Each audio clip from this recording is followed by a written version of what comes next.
សម្រាប់ទូរស័ព្ទស៊េរីក្រោយពួក Apple តែខូចដល់កម្រិតនេះហើយទៅมันបាត់ពី700នេះអានេះគឺជាទូរស័ព្ទ iPhone 17 Pro Max ដែលស៊េរីចុងក្រោយរបស់ Apple ស៊េរី025 026 2ឆ្នាំជាប់គ្នាអញ្ចឹងតែមកដល់ដៃខ្ញុំហើយគឺគ្មានអីក្រៅពីធ្វើទេបាទហើយការធ្វើនេះដែរម្ចាស់រៀងងឹតមុខបន្តិចបាទដោយសារអស់រៀងក្រែលដែរនោះបាទតែចាំបាច់អីគឺត្រូវធ្វើដោយសារអីបើសិនជាយើងទិញថ្មី1000ជាងហ៎បាទតែបើសិនជា storage 1 តេអីហ្នឹង2 តេហ្នឹងណោះ 2K ដែរហ្នឹងបាទអញ្ចឹងយើងធ្វើការរុះរើយកគ្រឿងចេញអស់មកដើម្បីយកវាហ្នឹងទៅដាក់ស្បកតួថ្មីហើយការដូរនេះដែរគឺដូរមកសំណុំតែហ្មងបាទយើងយកម៉ាស៊ីន iCloud ទាំងមូលមកដកតែម៉ាស៊ីននោះចេញដាក់ម៉ាស៊ីនរបស់ភ្ញៀវចូលគឺសំណុំចាស់តែហ្មងបាទអញ្ចឹង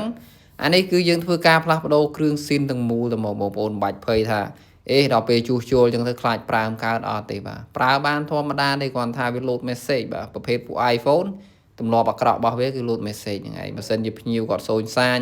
ត្រង់ message អីហ្នឹងគឺមិនបាច់ធ្វើទេបាទទិញថ្មីមកបាទអញ្ចឹង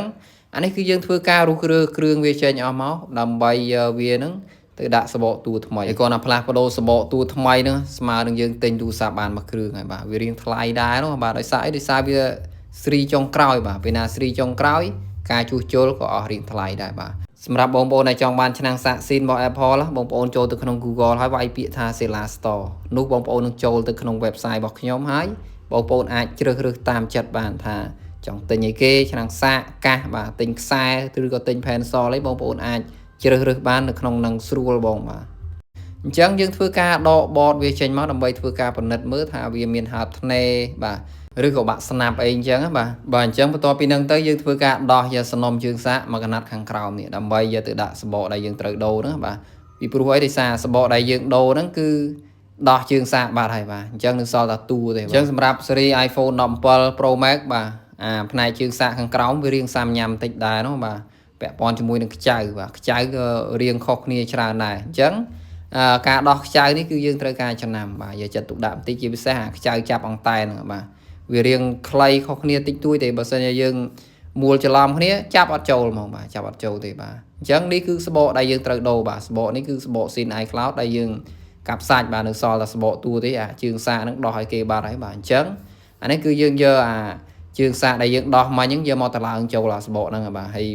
មុននឹងតឡើងយើងធ្វើការបិទបាទបិទរងកន្លងជុំវិញហ្នឹងបាទកន្លែងរុនមិចរុនអីហ្នឹងគឺយើងធ្វើការបិទរងបិទអីស្អាតមកដើម្បីកុំឲ្យវាចូលទឹកបាទយើងការពារជំរាបទឹកឲ្យដូចដើមអញ្ចឹងប៉ុន្តែវាមិនបានដូចដើម 100% ទេអានេះវាការពារបានត្រឹម90ជាងទេបាទវាមិនបាន 100% ទេគ្រាន់ថាបើត្រឹមតែជីកាត់ទឹកភ្លៀងអីគឺអត់ចូលទេកុំឲ្យថាជាមួយទៅរកត្រីក្រឹមបាទថតនឹងទឹកសមុទ្រអីអាហ្នឹងគឺអំបិលបុកទេហើយបាទអត់ធានាសុវត្ថិភាពទេសូម្បីតែ Apple ក៏អត់ធានាជូនដែរបាទនិយាយទៅឲ្យតែប្រភេទគ្រឿងអេឡិចត្រូនិកបើសិនជាប៉ះទឹកគឺទៅភ្នំហើយបាទលឿនតែហ្មងបាទដោយសារទឹកគឺវាឆ្លងភ្លើងបាទវានាំ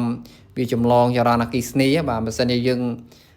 ធ្វើឲ្យត្រូវសើមទាំងណាមួយគឺវាឆ្លងយកបណ្ដោយបាទដូចឧទាហរណ៍ដូចក្បាលអាគុយយើងត្រូវទឹកអញ្ចឹងបាទសម្រាប់ក្បាលអាគុយតែត្រូវទឹកហើយទៅឡើងផ្សិតឡើងផ្កាអំបិលពេញហ្នឹងហើយបាទអញ្ចឹងសម្រាប់ទូរស័ព្ទបងប្អូនដែលប្រើរាល់ថ្ងៃទូសនំស៊ីនក៏ដោយបើថាជិះទឹកបានជិះទៅបាទថាជិះមិនបានទេអាហ្នឹងខំណាស់មកជាងហ្នឹងបាទ